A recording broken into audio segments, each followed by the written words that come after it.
A small group from SETI used the radio dishes at Arecibo to send out a message to whoever might be listening. Arecibo received a message back from an extraterrestrial, unknown source. The message turned out to be a new sequence of DNA with a rather friendly instructions on how to combine it with ours, and we allowed one to grow. You created a monster with some kind of formula you got from outer space. The damn thing got away, and now you want us to hunt it down and kill it. Now, is that pretty close? Welcome to Now Playing Podcast's Species Retrospective Series. Welcome to the maternity ward from hell. Hosted by Jason. Man of action, I like that. That's me. Justin. Guys like you are hard to find. And Arnie. A perfect hero for these imperfect times. But be warned, this episode will contain detailed plot spoilers and strong language. Yeah, it's time to get your hands dirty. We hope you enjoy the show. What are you waiting for? Please, don't make me do this. Do it. Today we're discussing Species 2, starring Michael Madsen, Natasha Henstridge, Marg Helgenberger, Mykelti Williamson, George Zunza, James Cromwell, Peter Boyle, and Justin Lazard, directed by Peter Medic. This is Arnie, co-host of Now Playing, and let's see what the cranial cavity has to say. This is Justin. And I'm Jason.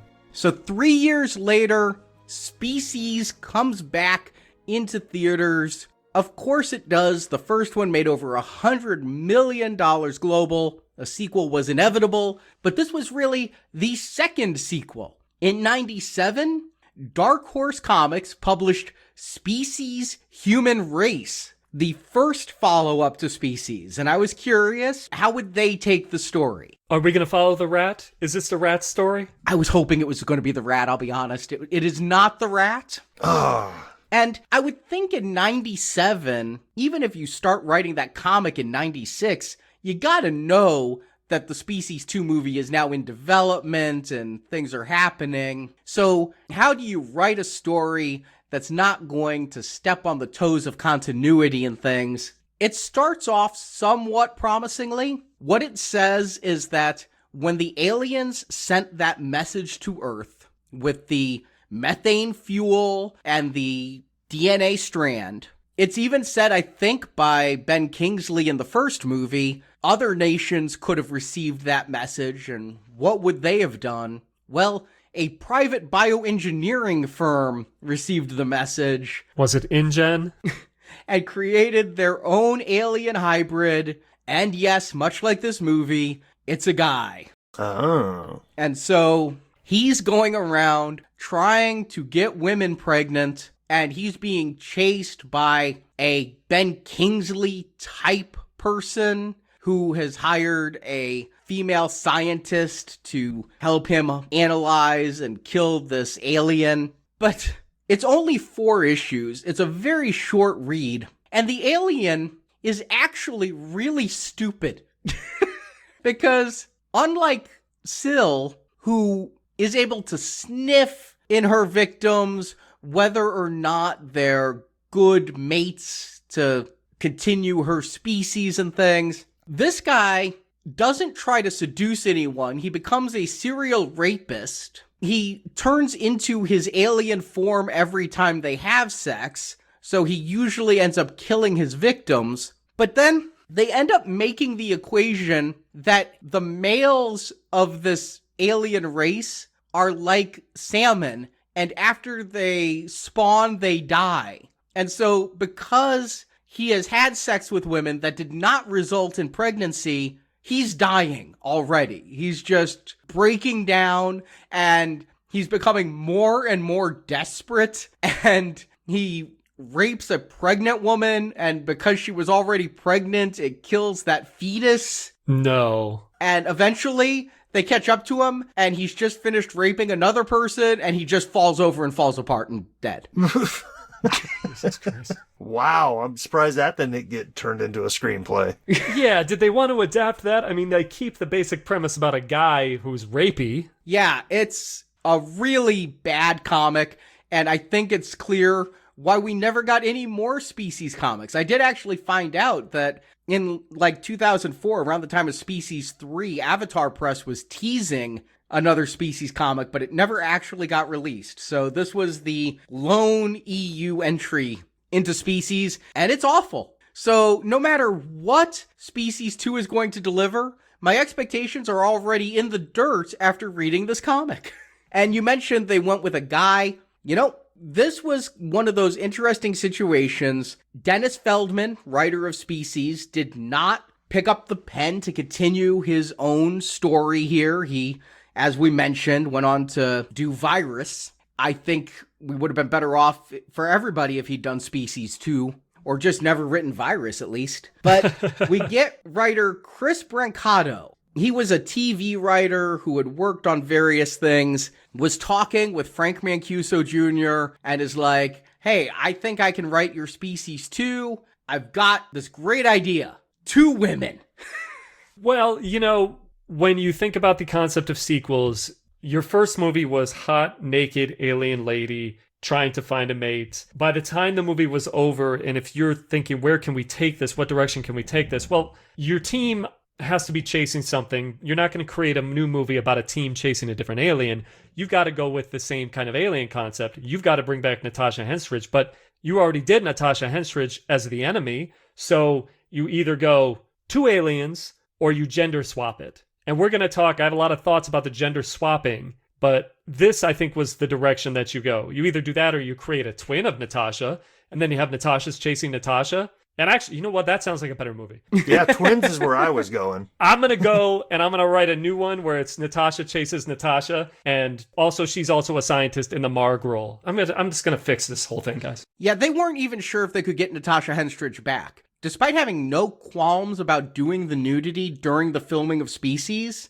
because of the press after the fact and every reporter everywhere asking what was it like to be so naked so long on the movie, she became very self-conscious about her nudity in that. And this wasn't a Marvel movie. This was the 90s.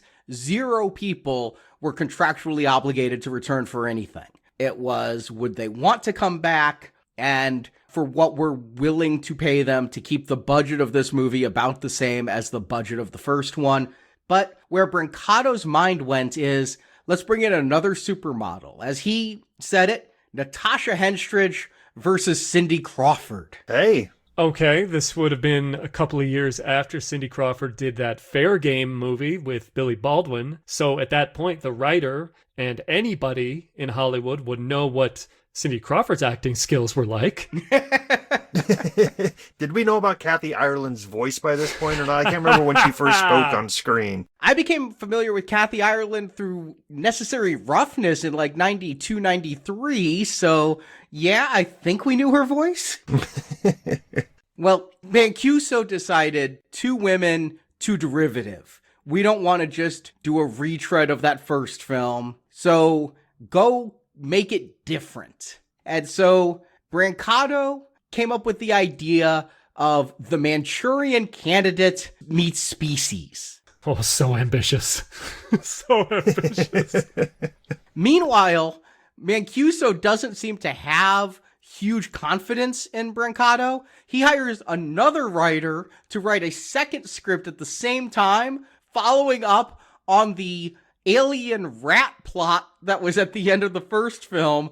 And so Mancuso ends up getting delivered 2 scripts at the same time, and it's like script idle. And it was this script that got to go to Hollywood and the other script had to go back home. We never followed up on the rat. Poor rat. Okay, well, he made his Sophie's choice, and this is what we got then. We could have gotten a great rat thriller, or we could have gotten the face-off between Kathy Ireland and Cindy Crawford. Whatever.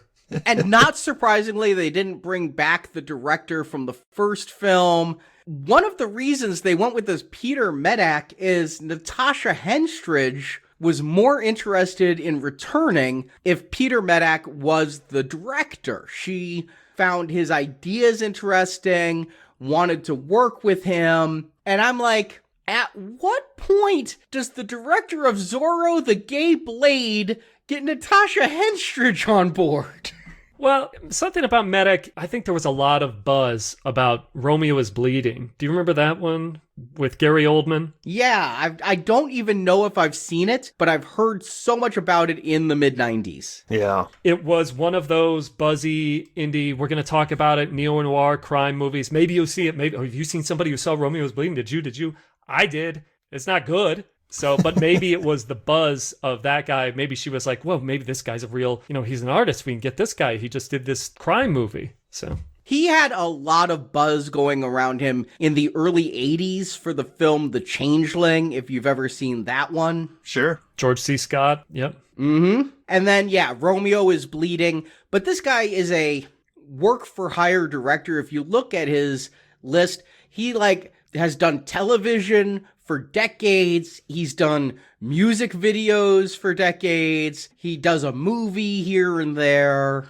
And he decided that this was a good pick because every once in a while he thought he should do something that might be, a big hit. And he thought that based off of this first Species box office, this would be a big hit. There were high expectations going into this. McFarlane Action Figures even put out 2 toys for this. They were just starting their line of Movie Maniacs, which was a great line of toys. I bought so many of them. Had them all. I was picky and choosy with that line. I only bought the monsters or maniacs from the movies I liked. So I got Freddy, I got Jason, I got The Fly, I got The Thing. I even broke down a little bit and got both versions of Blair Witch and Snake Plissken and Candyman, but I never bought the Sill and I never bought the Patrick. Well, I can tell you that both were always on the shelf whenever I went into the stores in that era. I do remember that. They were the ones that were not sold. I definitely didn't collect those because, Arnie, I think you know from our days on Marvelicious Toys, I'm kind of an articulation snob, and the McFarlane stuff in that era really wasn't articulated. They were more statuesque type of things, but I definitely remember seeing those in the aisles. I was interested in seeing these toys. I saw a lot of pictures of them online. They're, of course, all over eBay. I didn't order any. I was interested in the design of Patrick. They did hire H.R. Giger to design another alien for this movie, and it was going to be the Patrick alien, but they don't go into a whole lot of details, but they have the effects guy on one of the bonus features, and he's like, Giger never sent any designs, and it was my ass on the line. Giger's going to be just fine living in the Swiss Alps. Nobody's going to chew him a new asshole, but if I don't have a puppet by the time we need to shoot this, I'm going to be fired. And so the guy just made his own Patrick and Giger never turned in his homework. That makes sense, because what we get with Patrick at the end, we almost get 2 versions of this Patrick monster. One where he's with Syl, and then one where he's attacking the team in the end. And it definitely does not look cobbled together from a special effects house back room. But the film did not live up. The toys didn't sell. The tickets didn't sell. It was a major bomb. The first film, over $100 million global. I don't know if there was a stink on this one. How do people know to not see it if you like the first one? This one only got $26 million global on a $35 million budget. It opened in 4th place. The number 1 movie that weekend was the awful Nick Cage drama City of Angels. Well, it had that big Goo Goo Dolls song to push that movie. The number 2 was that really terrible Lost in Space, Heather Graham, Joey from Friends, Willem Hurt, Gary Oldman thing. Mm-hmm. The safer science fiction movie to watch at this time, yeah. The one I went to that weekend. Oh, okay. 3rd place went to Titanic in its 15th week of release. Juggernaut. Once in a lifetime. We'll never see that kind of thing again. I guess Syl and Patrick just couldn't take a bite out of Leo and Kate. Well, no, but they did take a bite out of me, because just like when we reviewed Species, I went back and I found my ticket stub from Species 2. It's a little faded. By this time, I was in college, and the movie theater in town, there was only one, had just added on a couple of screens. I think it was a 5-screen multiplex now.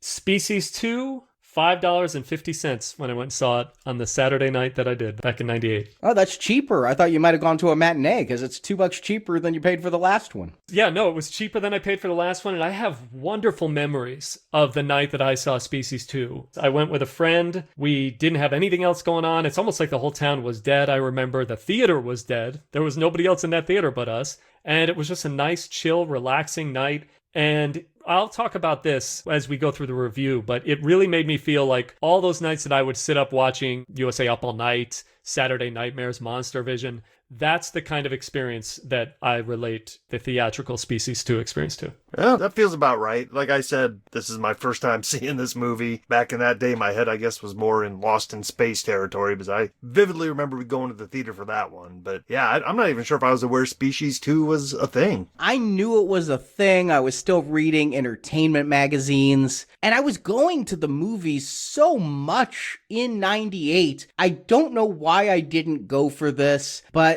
I ended up renting it on video when it was new on still VHS for me back then. And I have very, very vague memories about it is all. It's almost like watching it for the very first time for me because I just couldn't come up with it. But yeah, looking at the movies at 98, I think I skipped a lot of them.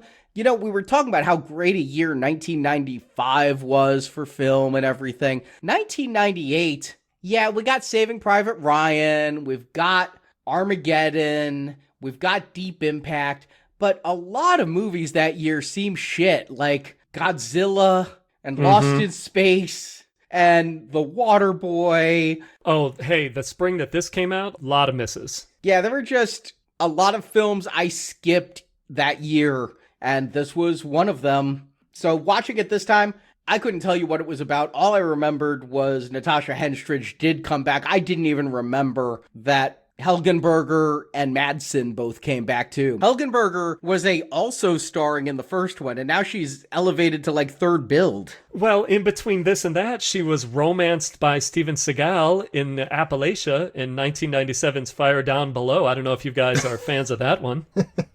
You lost me at Steven Seagal. Oh, okay, all right. In between this, Natasha Henstridge, she did a Jean-Claude Van Damme picture, Maximum Risk, which also had a topless scene. It's a bad movie. She talked bad about that film in one of the interviews and was like she was happy to get on Species 2 because she'd done something really terrible after Species, and so she needed to get Species 2 so that she had a good career trajectory again. Maximum Risk was pretty terrible. I don't know that this helped. Both Michael Madsen and Natasha Henstridge have claimed to hate this film. Giger requested his name be taken out of the credits because he wasn't impressed with this one. And Madsen said he just did this one for a paycheck. So I knew all of this coming in. My appetite was whetted to see what the hell went wrong with Species 2.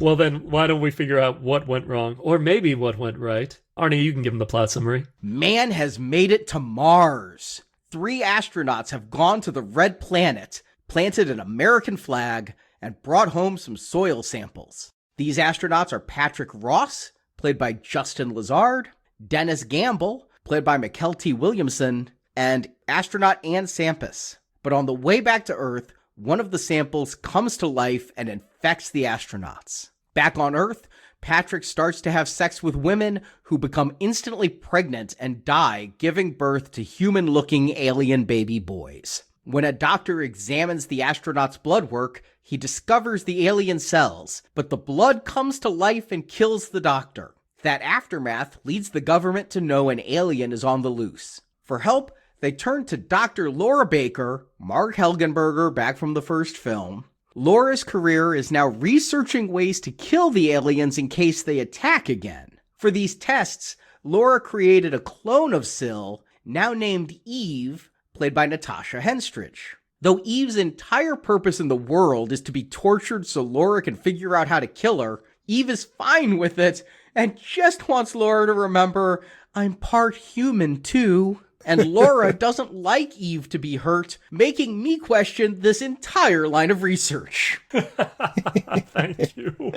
Anyway, Eve has been at the lab the entire time, so they know there's another alien loose. So they call back in Preston Lennox, again played by Michael Madsen. A cameo by Peter, of all people, Boyle, tells Lennox and Laura that there used to be aliens on Mars, and so the astronauts are now the suspects. They can't find Preston, but they capture Gamble, and they come upon Sampus just after she has sex with her husband. She became instantly pregnant, so Lennox shoots and kills her.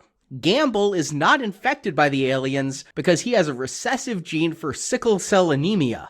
Laura realizes this may be the key to killing the aliens. Or maybe he was a doper. Preston wakes up next to his dead fiancée and new son, so Preston blows his own head off with a shotgun. His skull reforms itself, and now Preston is completely controlled by the alien. He starts having sex with hookers, strippers, and MILFs, creating a football team's worth of sons. The government wants to use Eve to track Patrick, so Laura advances Eve's alien DNA. This causes Eve to have a psychic link with Patrick. Now aware of Eve, Patrick lets himself be captured so he and Eve can have a full alien baby. But once captured, Patrick just runs away again. Eve then breaks out to be with Patrick. Patrick has gone back to his father's barn where he stashed all his children. All the kids enter alien cocoons while Patrick and Eve have sex. But Lennox, Laura, and Gamble arrive. Using a spray made from Gamble's sickle cell DNA, they spray and kill the cocooned aliens. They then go to face off with Patrick. At Laura's behest, Eve attacks Patrick, so Patrick kills Eve. Then Patrick attacks Laura, Lennox, and Gamble. Lennox stabs Gamble in the leg with a pitchfork, then throws that pitchfork at Patrick. The sickle cell carrying blood kills Patrick. Victory! And in the aftermath, we see Eve's body driven away as a cat lands on it. One of Patrick's children sits in the corner watching as Eve gives birth, and we don't know what she gives birth to as credits roll. Oh, this is magnificent. Just before we get into it, I do want to call out, I mentioned the writer of this, Chris Brancato, did television work. He did write an episode of The X-Files. Thank you for mentioning that, yes, because that's where we are. And that episode's name was Eve. Mancuso saw that. So not only is he using the name of his X-Files episode as the name of his alien here, but he's going to have characters in this movie go, this is like the X-Files.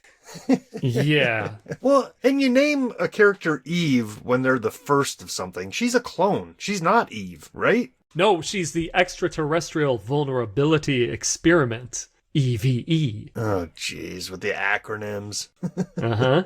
Oh, this is the 90s. Remember Deep Impact with ELE? Oh, yeah. Yep. So this time, we start out in space, and we're not in the future. We're looking at a shuttle experiment, I suppose. But I mean, I guess it's somewhat futuristic because they are at Mars, and we have not gotten anywhere near sending a manned mission to Mars.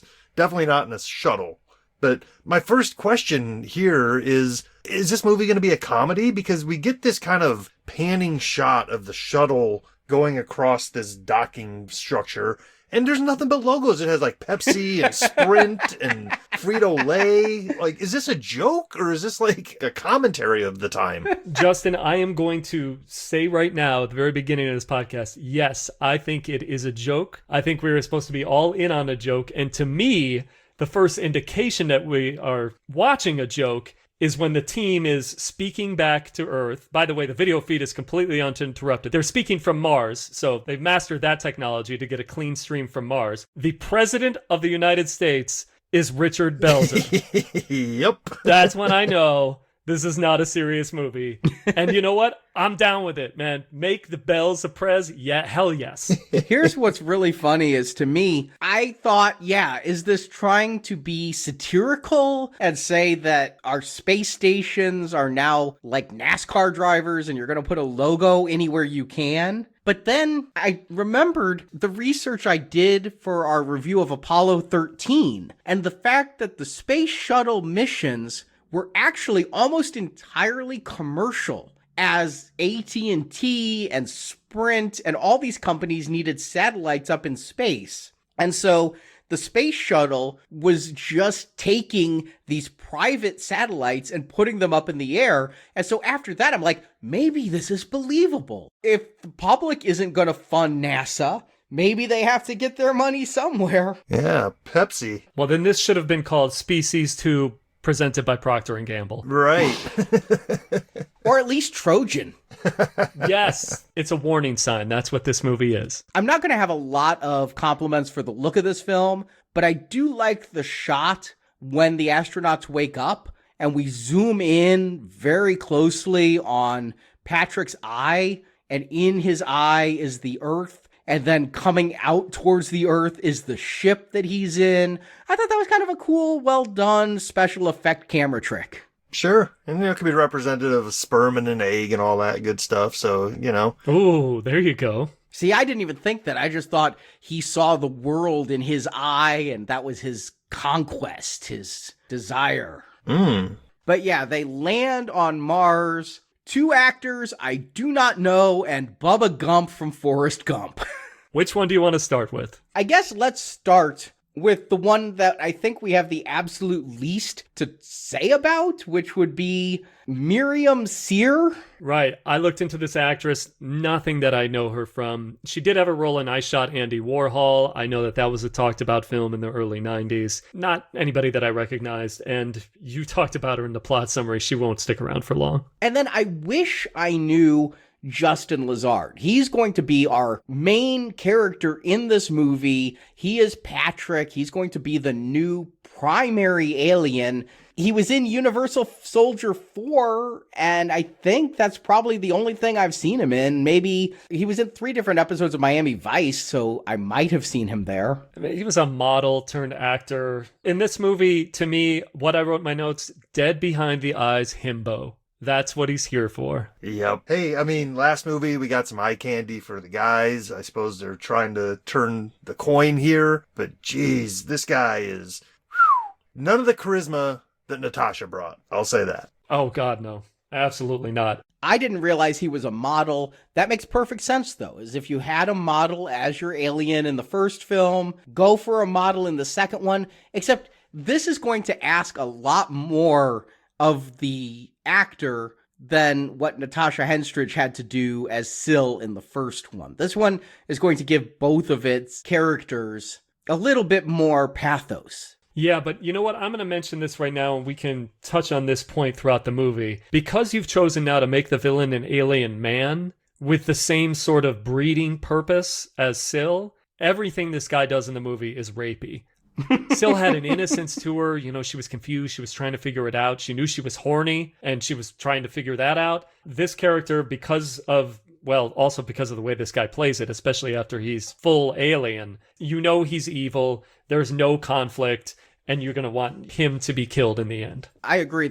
Any of the sympathy I had for Syl in the first film, when I was analyzing this film, I have none for Patrick this whole movie. But I think I'm supposed to, and I'm going to blame the actor for that dichotomy between what I feel is written and what comes through the screen.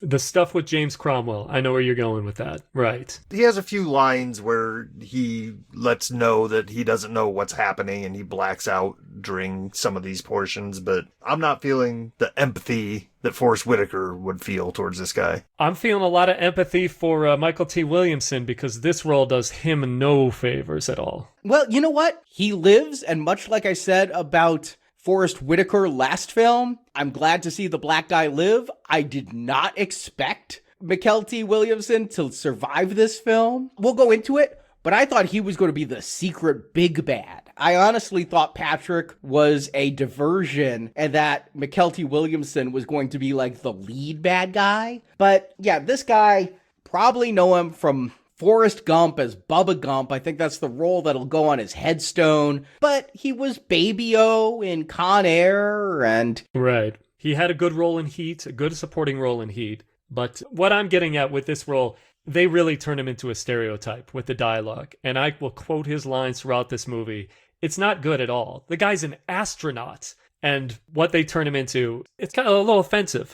And they weren't thinking outside the box. They just wanted another black guy for this movie. They figured Forrest Whitaker was too busy. They were able to bring back 2 of the 3 survivors, but Forrest Whitaker had so much going on in his career, they knew they weren't going to be able to afford him or schedule him. So they just wrote another black guy to join the team. Yeah, Forrest Whitaker had better things to do. He had laundry that day.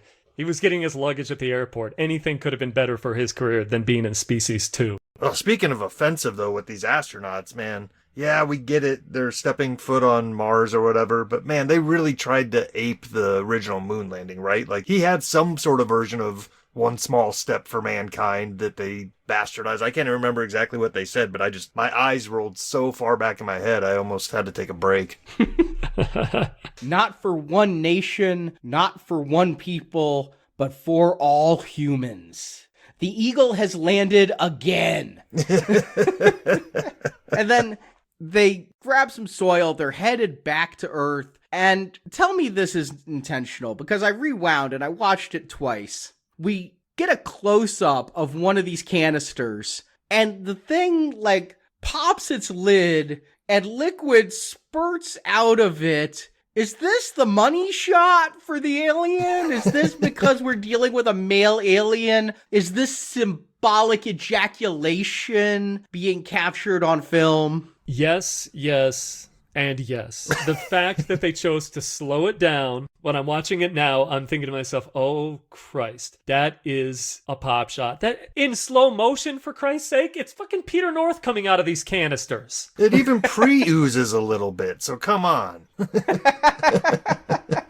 We get the ooze as it slides its way down the space shuttle hallway there, and it's going to latch onto our astronauts, and they're going to black out for 7 minutes. The 7-minute blackout. They make a big deal about it. Yeah, it was making me think of, Venom from Spider-Man 3, specifically the Sam Raimi one, because it, jumps at the lens the way Venom did in that movie, and how it's just this ooze going down the hall, and then, yeah, the excursion is the shuttle, it's not responding, and then we get this cut of, I had to rewind, I'm like, was that really Everybody Loves Raymond's Peter Boyle? Johnny Dangerously's Peter Boyle in a Species movie, smashing a television and shouting, I told them not to go? You talk about Richard Belzer as the president, and yes, that's miscasting, but here we're gonna find out Peter Boyle is a NASA scientist?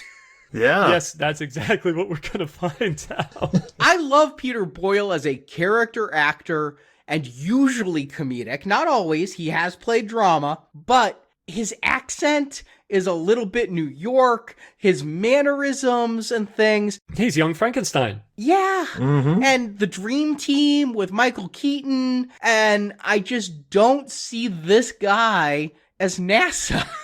Well, they're trying to create a mystery. They are cutting, like you said, in between the space shuttle shots to show Peter Boyle, who's locked up in this cuckoo's nest scenario, screaming, and we're supposed to be like, why? Why are they not supposed to go to Mars? And I'm thinking, Mars didn't have anything to do with the last movie. I thought they shot that alien stuff from the other side of the galaxy to Earth. What's going on here? Yeah, they didn't even shoot anything. It was just a message. Yeah, they're not even following their own lore right up front here, when it could have just as easily been that rat from the last movie is what started this off, and why we needed these guys to be astronauts and in space. I do not know, other than the fact that maybe they're just trying to up the game visually here. They talked about the stuff that came from a far-out space civilization in the last movie. This time we got to go to space, I guess. But yeah, it's not even feeling of the same universe to me as the first movie. And you mentioned upping the games. The scene that comes after that, we get our first shot of Syl in the lab. She's naked with seatbelts strapped over her bosom. But upping the game, Marg Helgenberger got a glow up in between these two movies. Her hair looks nice. She is no longer going to be wearing those mom jeans.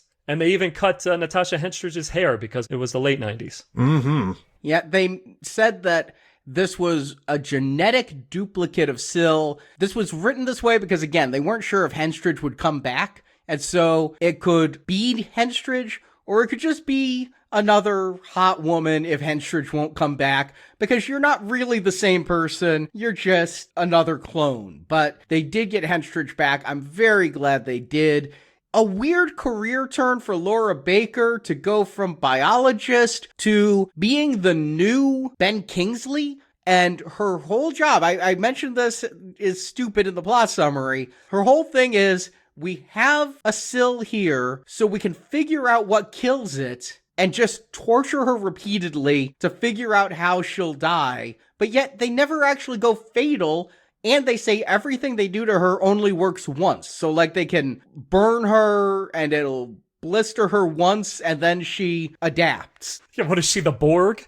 They've adapted.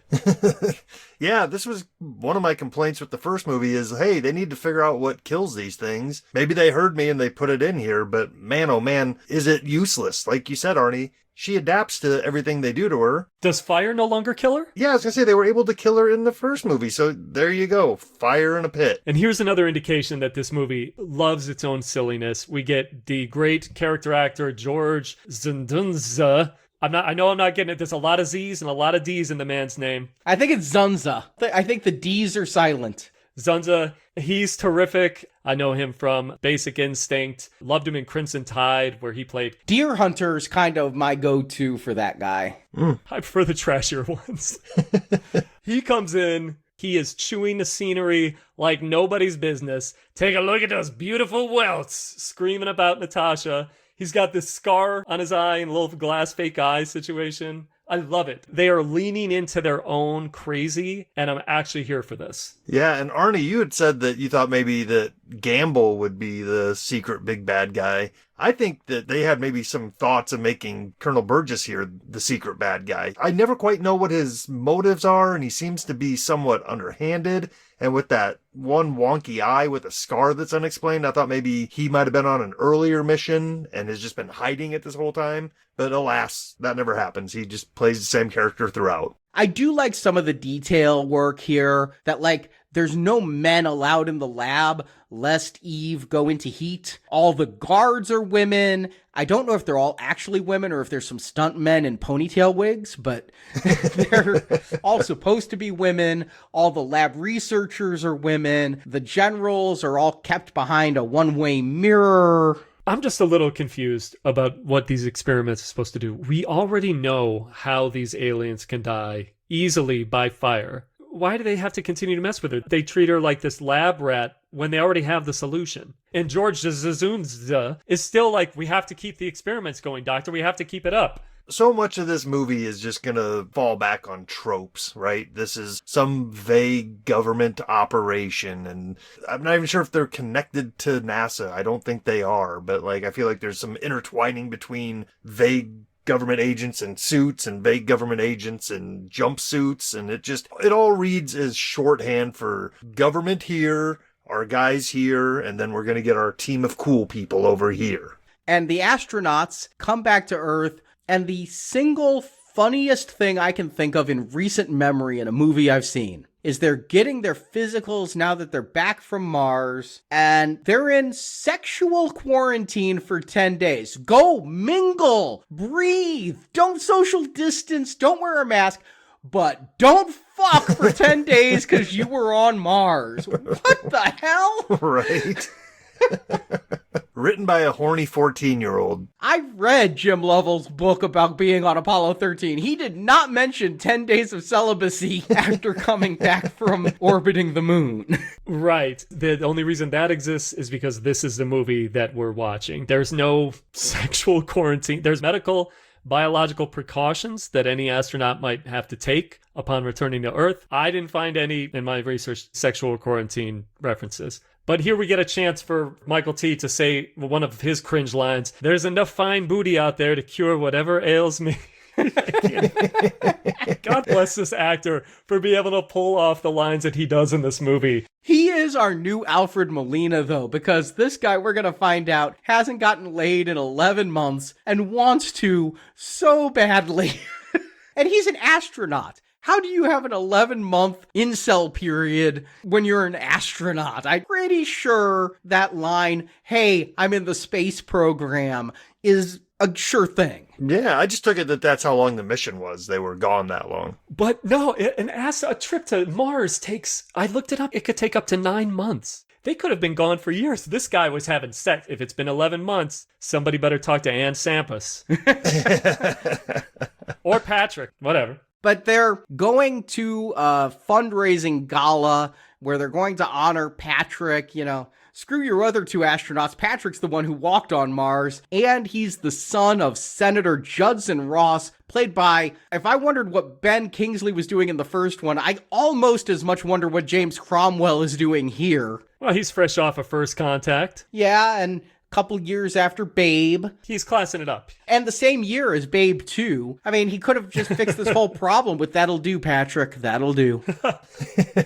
You put James Cromwell in the trailer, which they did. It signifies that, okay, this is a, quote, real movie with real actors. Sure, and obviously he's here to class it up and bring a little bit of gravitas, and in that role he's doing great. He's a seasoned senator, and he's in front of the podium at this gala to introduce, this is where we find out that Patrick is his son. Right, and I think this is where that Manchurian Candidate stuff comes in. We already know that the astronauts have a little alien in them, even if they're not showing it, but with the introduction of this Cromwell character, we get a glimpse into his master plan. You know, he wants the son to follow in his footsteps, and he'll say, eventually, you're going to be president someday. But that's not what Patrick's thinking about, because he's getting it on. With two sisters. One sister initially before his big speech, but again, that line, "I'm an astronaut," apparently works for two sisters. We share everything.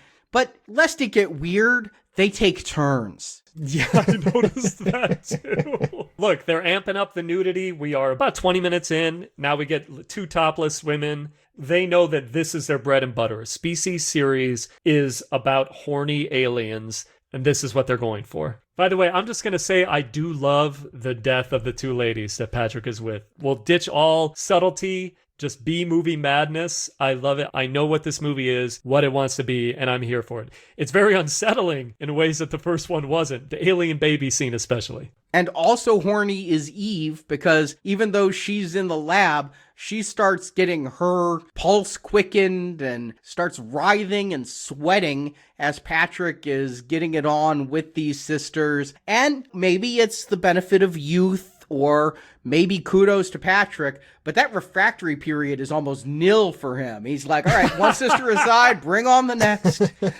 I'll just say it's not impossible.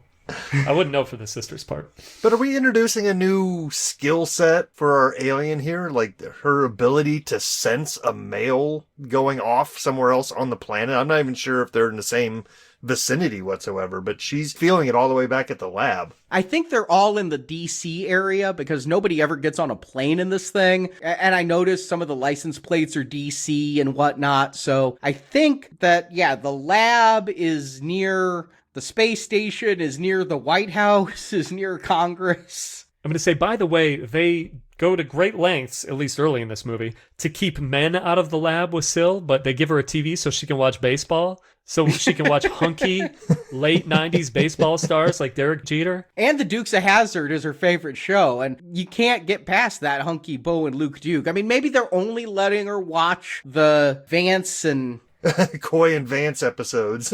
Yeah, well, who are those guys? The cousins? To keep her from getting turned on. You bring up the biggest sin this movie commits, right? They show her watching Dukes of Hazzard. They make mention of it later that she loves Dukes of Hazzard. How in the world do you not have her in a car jumping over a broken out bridge at some point in this movie? Because she already did the car stunt in the last one. I guess. But here's where the Manchurian Candidate stuff comes in. Is Patrick has sex with these two sisters. While he's doing the second one, worms are popping out of his back like they popped out of little Syl in the first film. The other one is having the baby immediately, and it comes out of her stomach. It's kind of funny. It's not like a chest burster. It doesn't like rip her stomach open. It's like a hot cross bun. It's like literally somebody put an X in her and then peeled the corners of it back. Very much like the eggs hatching in Alien. Oh, yeah. That's a good point.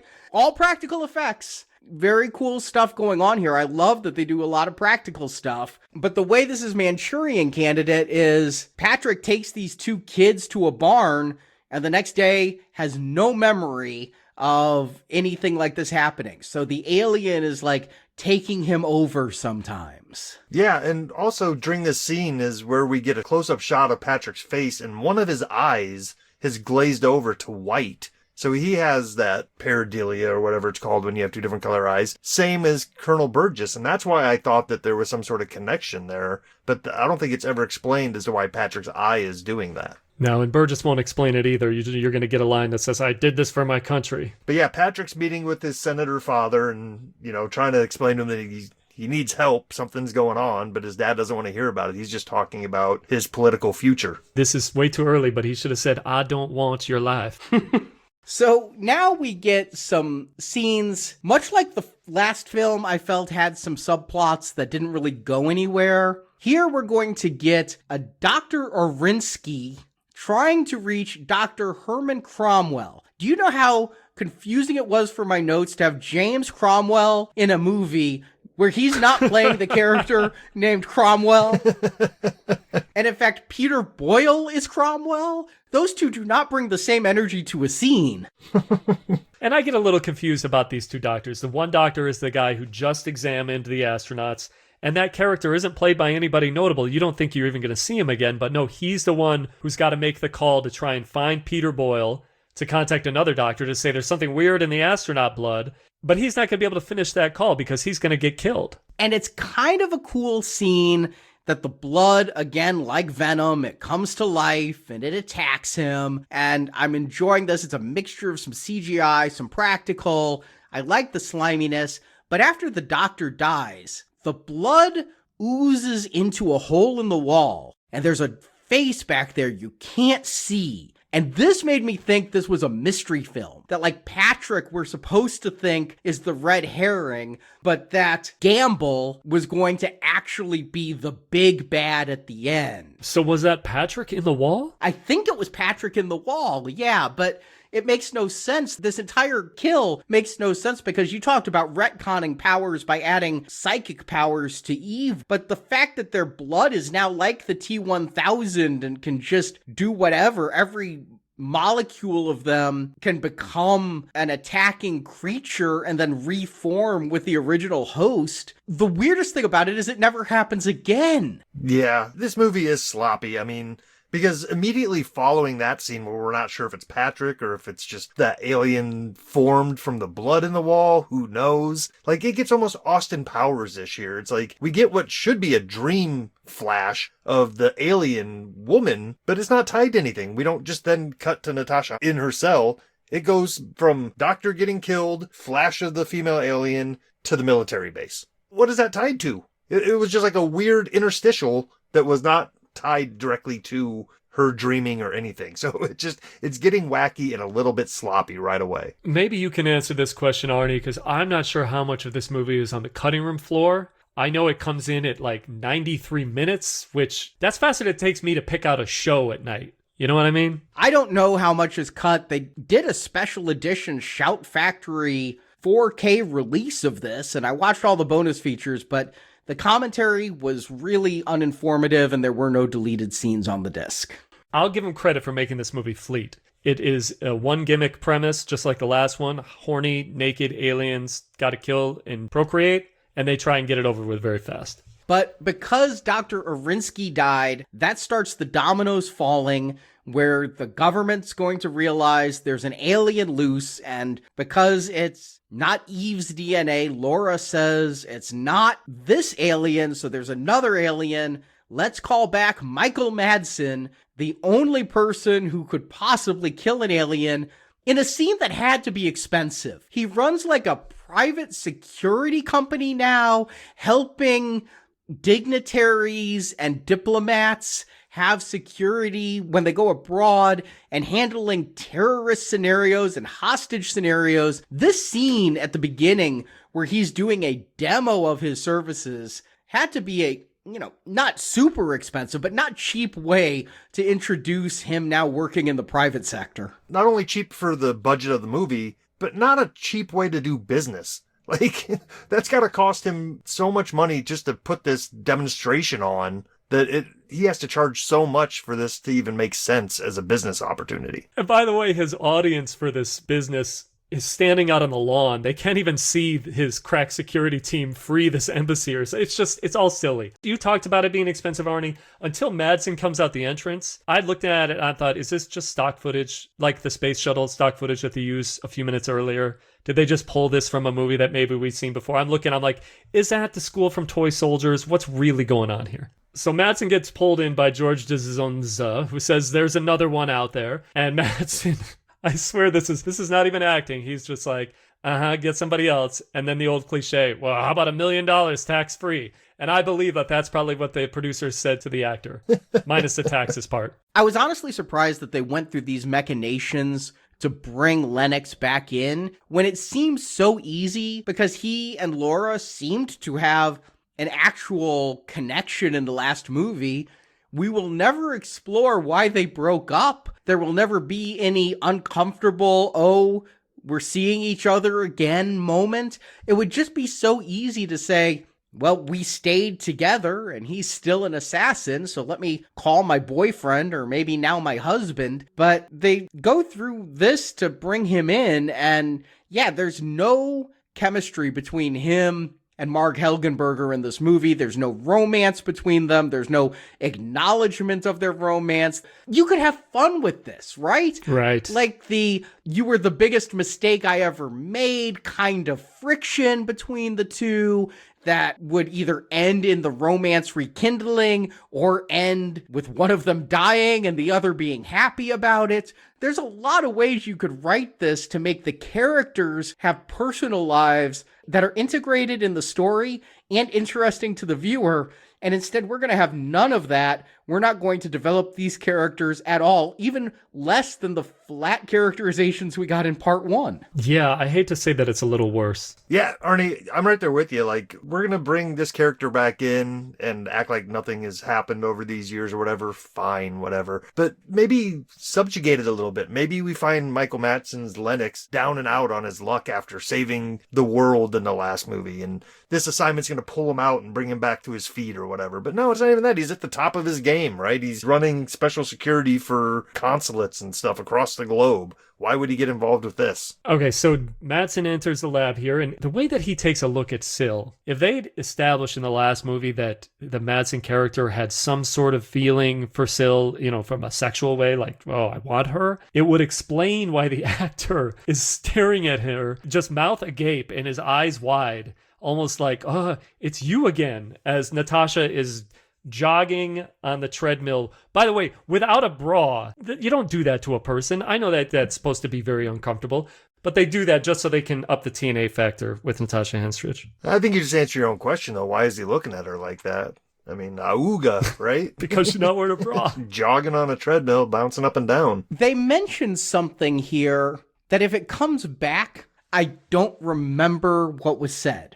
But Laura's going to say Eve is electronically tethered. One step off the base and a toxic chemical explodes in her brain. Later on, she breaks out of the lab. Did they bring this up again? Did I miss it? No, you didn't miss anything. I have it in capital letters in my notes. This never gets brought up again. Why do it and then forget about it? Just cut that line completely. It makes no sense. Perhaps if they thought if they cut that line, they'd have to cut more of the scene and it would come in under 90 minutes. I don't know. They couldn't stretch the credits out any longer than they have. But this is going to take us into the scene where we're going to meet Peter Boyle, who I expected to have a much larger role in this because it's Peter Boyle and because he was teased at the beginning. I'm like, okay, so they found him at the mental institution. He's going to come out with them now and he's going to be their new doctor on the team. No, I literally think they got Peter Boyle for a day. I don't know who's doing who a favor on this. Mm-hmm. I actually think it's Boyle doing him a favor. He didn't have to do this. But he sits there to give them the big explanation that they found on Mars, they found fossils, evidence that the planet had been visited by aliens 1 billion years ago, and that the aliens, in whatever they do, they're a plague of sorts. So they rendered Mars lifeless, but there's still alien DNA on the planet. And when the U.S. wanted to go to Mars, Peter Boyle says he fought with a Pentagon general. I broke his jaw because Peter Boyle's a badass. And then he ended up in the institution for it. And what happened was First of all, I love the thought that Mars used to be a lush green planet until these aliens showed up and turned it into a wasteland rock and I guess changed the temperature to hundreds of degrees below zero. But also that the reason that it came to life on the ship is the alien DNA was frozen on Mars because it was so cold and it thawed out on the space shuttle and thus was reanimated. Was all Mars dirt bad, or did they just happen to grab the bit of Mars dirt with the alien in it? Right. I think I know what you're asking here, Arnie. How many parts of the planet did the aliens stand and spread their seed, if you know what I mean? I mean, it's best to not get too deep into the science realism here, right? Because obviously DNA is not going to live for billions of years. The same way Jurassic Park tries to have us think that they were able to extract DNA from however millions of years ago. It's just not the case. But hey, in this movie's logic, fine. We have thawed alien splooge that's now taken over some aliens that are running amok on the planet. Yeah, you're right. It's best we don't try to think about it. And I don't think the movie expects us to just hear this dialogue, not analyze it. I think it really wants us to pay more attention to this in the next scene. George Zazunza saying things like, "This isn't the fucking X-Files, goddammit." And lines like, "They could fuck the human race into extinction." That's good. That's juicy pulp. And then they start to fuck the human race into extinction. I didn't know when Patrick was sleeping with the sisters that he was cheating on his fiancée. We'd never been introduced to his fiancée before this scene, but he's going to have sex with his fiancée. Meanwhile, we also go to Sampis, who I'd completely forgotten about, who's sleeping with her husband one day before the quarantine. And she's like, maybe we shouldn't, but the husband can't wait that 10th day. These are safe sex undertones. They want you to be thinking safe sex. Don't do it before the quarantine is up. Well, Sampis gets immediately pregnant by her husband, and I do like these effects. I like that, like, her belly splits open and some tentacle comes out and smashes him into a wall. I'm like, is that the baby? Is that the blood we saw earlier? What part of her is doing this? But it's a cool effect. I love the scene. I love that they set the scene up like it's romantic. They're in bed together and they're like, there's a roaring fireplace. And they're trying, these two bland as fuck actors are just trying to say nice things to each other. Then this guy who hasn't been with his wife in much longer than 11 months, he's going to have sex with her fully clothed, by the way. She doesn't take anything off. I'm not advocating for nudity in the movie, by the way. I'm just saying that's not realistic at all. The only problem I have with this is when you see him flung across the room, there's some bad compositing and bad CGI. On the close-up shots, it's all practical and it looks really good. But then when our hero Lennox shows up, it really looks bad. And these aliens are unkillable, right? We have an entire lab set up to killing one and figure out how to kill it. He shoots the tentacle. He never even shoots the female astronaut. He just shoots the tentacle, and everybody in the room is dead, and the tentacle breaks in half like it was cut with a saw. They blast her with liquid nitrogen? Is that the go-to that we're using? We're going to try and freeze the aliens this time? Because Sanford's the actress playing this character. She kind of freezes in her death with her arms spread out, like, and her mouth open, like, ah. Hey, by the way, you mentioned the effects. You know what I got off of this? The end of Carpenter's The Thing. Yes. That's with the tentacles. Yes. It absolutely looks like it.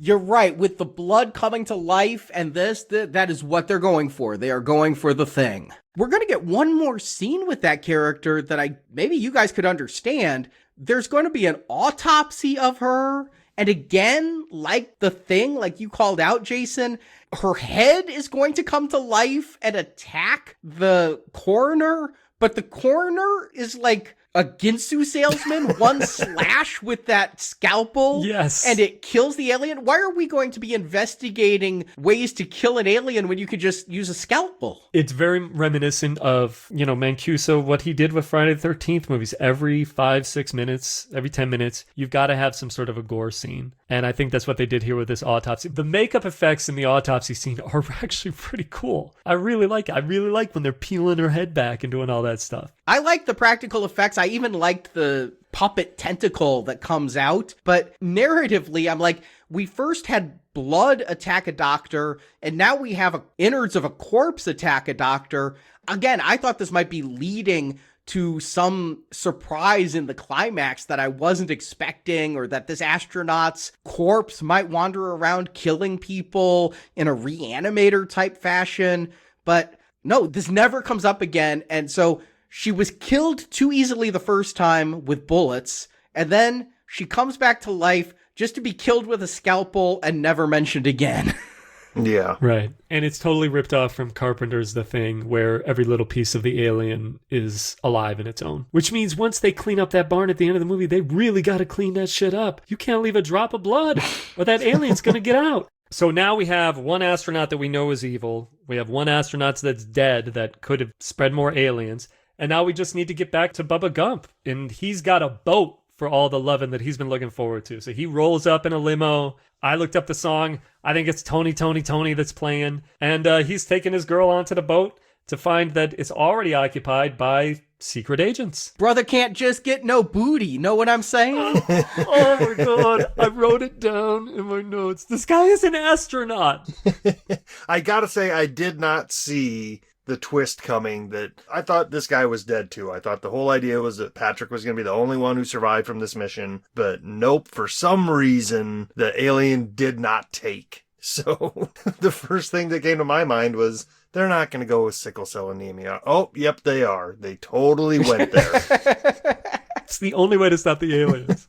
Well, we've been there before in these movies. Hell, it goes back to War of the Worlds. A little, human disease is enough to kill an alien. So their choice here. By the way, they take Michael T. Williamson off of his boat, not allowing him to get the booty that he wanted. They handcuff him. What the hell is that all about? They handcuff him and put him in the car. This is Washington, D.C. I don't know. I was thinking it was an LAPD thing. No.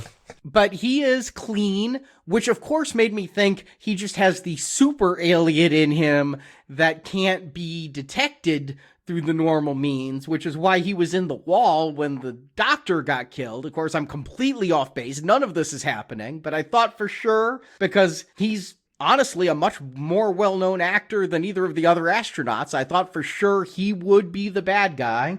Yeah. The movie's not clever enough to try something like that. Instead, it's stupid enough to put Michael Madsen in the room with Marg and Michael T. Williamson, where Michael T. Williamson is never let in on things that we already know. We know that Anne Sampras is dead.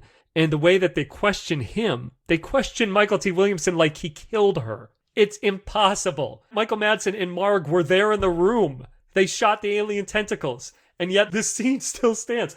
Look, at this point, I know everything that's happening is dumb, but I'm still here because the gore is great, the nudity is great, and I'm laughing along with the movie. I think the movie knows it's stupid. I'm going to point to a couple more things going on, and I'm okay with that. If it wants to embrace its stupidity, when you try to analyze it down to the littlest details, you're going to find that every bit of this movie is worse than the scene that came before. Well, you say the nudity is good, but there isn't even all that much nudity going on yet. Not yet. And then we're going to get the most ambitious special effect of the movie, because Gamble is going to go to see Patrick at his house. They can't find Patrick, but he's just at his house with his fiance. He wakes up, he sees like a 5-year-old kid and his dead fiance, so he decides, I'm going to blow my own head off because I'm killing people or whatever. I got to stop whatever's happening. And Gamble gets there just to see Patrick blow his own head off,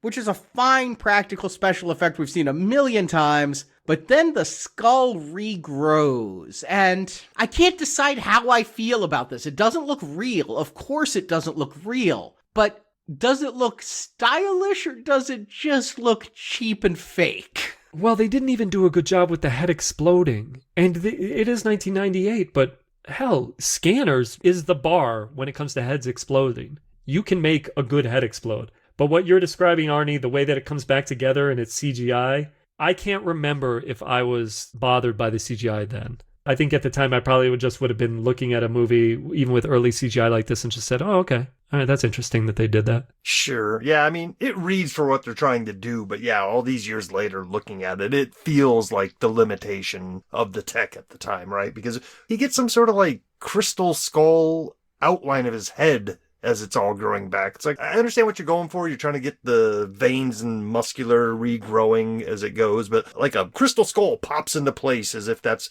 the render vector that they need for the program. There is a good makeup effect on him, though. They give him like a blood beard, and it looks really cool. It's a mustacheless blood beard, but it looks cool on the actor. He washes it off immediately. The problem is this actor's really bad. And so I haven't really felt his Jekyll and Hyde conundrum going on. I haven't felt bad for Patrick that an alien is doing things, especially since Patrick is knowingly having the sex. It's not the alien sleeping with the sisters. Patrick's knowingly cheating on his fiancée, but at some point the alien is then taking over for the birthing and the hiding of the babies bit. It's a safe sex thing, man. It is a warning. You know, Patrick is a guy and we can look at it through the lens of AIDS. Patrick is HIV positive, and he's out there having unprotected sex with all these women without telling them about his condition. At this point in the movie, we're not going to get any more of that, because once he blows his head off, we can see the movie at least communicates to us that he's now full alien, and he's going to go out there to find any lady to hook up with. This movie has no right to try to get socially preachy on us, but I see what you're saying. You say the movie tells us he's now full alien, but I don't see any difference in this actor's performance between before he blew his head off and after he blew his head off. So I wish I could tell you there were certain mannerisms he had in alien mode that he's now doing full time, but I don't know why I'm going to this example, but, a couple years before this, Men in Black, when Vincent D'Onofrio was Edgar, and then he's taken over by the bug and he's just the Edgar suit.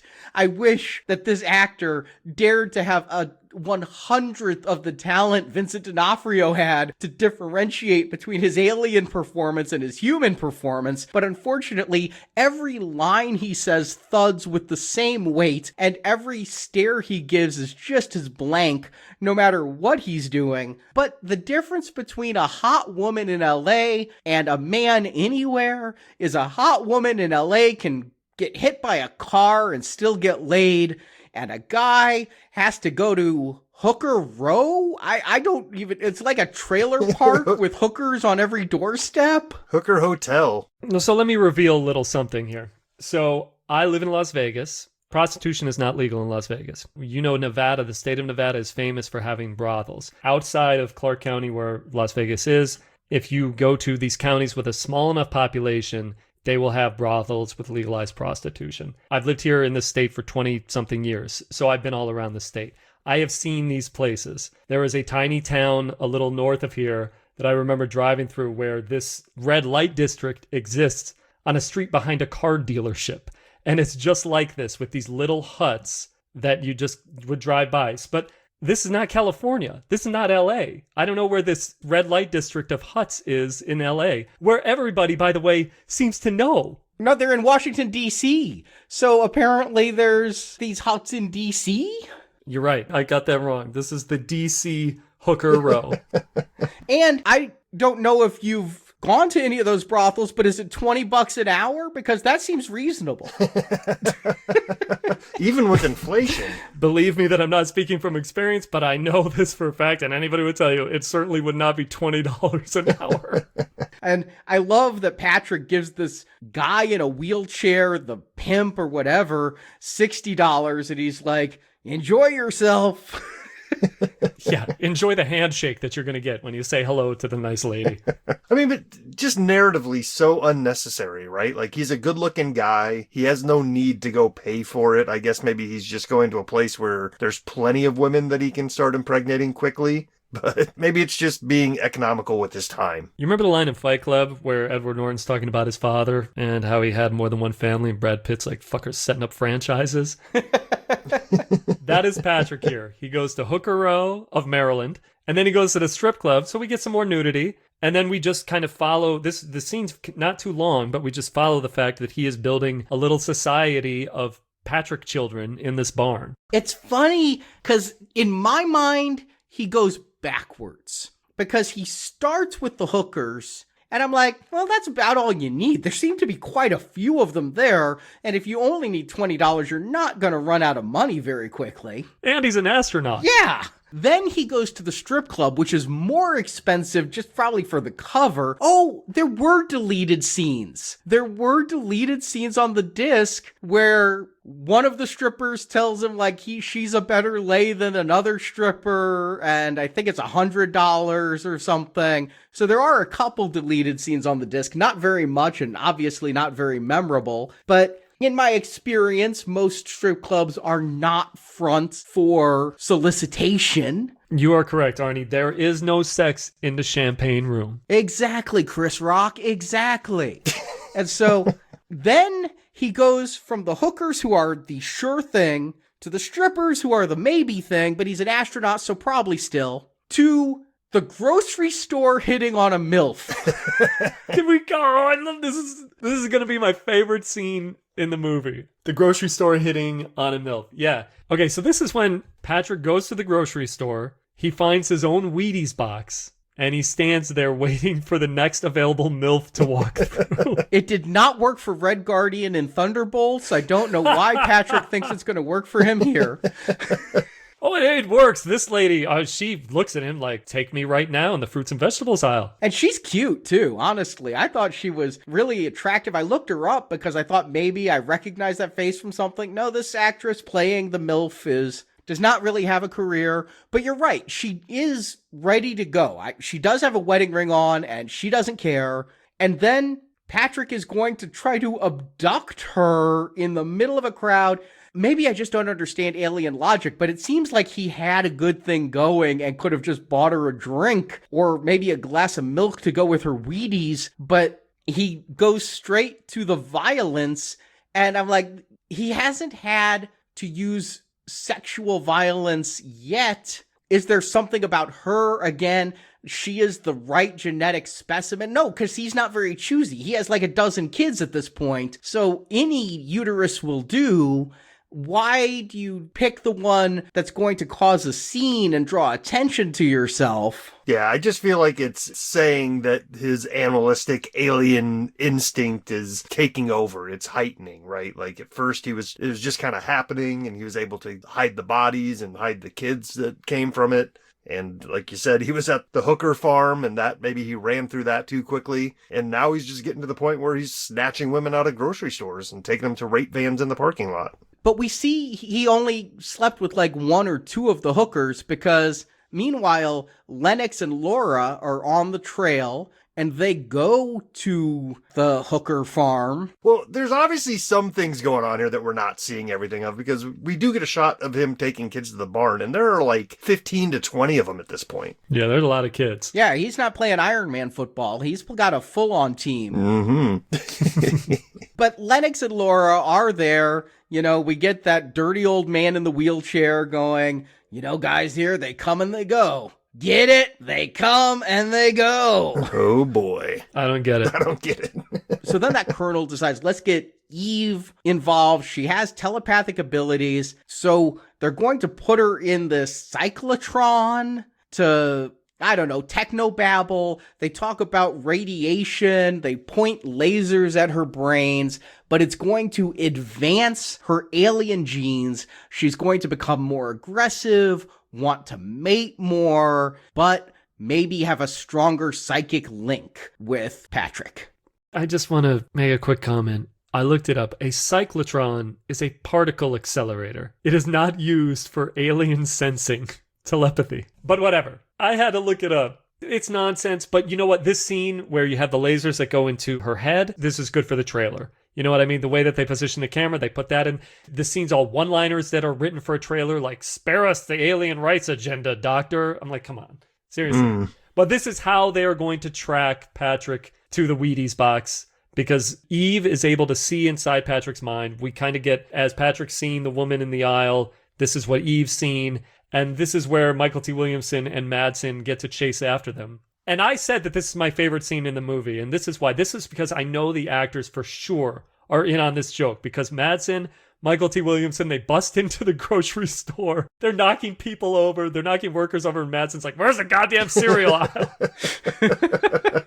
Everything that they do when they're chasing Patrick in this scene, if you watch it closely, the blocking, their movements, it's almost like a buddy actioner in this one scene. This is the scene where I realized, oh, there's nothing more to this movie than meets the eye. Patrick is our big bad. Anything I was thinking about Gamble possibly being the big bad, now, no, he's the buddy cop. He's the one out there with Madsen. I realize now he's the sidekick, not the villain. And so we'll go with that. What I love is that they get outside and we see that Patrick has thrown the MILF in a van, and then Gamble and Lennox see this van a-rockin', and I'm, of course, hearing, don't come a-knockin' if the van is a-rockin', don't come a-knockin', and they bust it open. It's just a couple of teenagers. Horny, stoned teenagers. They find the right van, and Patrick has now sensed Eve, too, and he's done with the MILF. He wants alien putang, and so he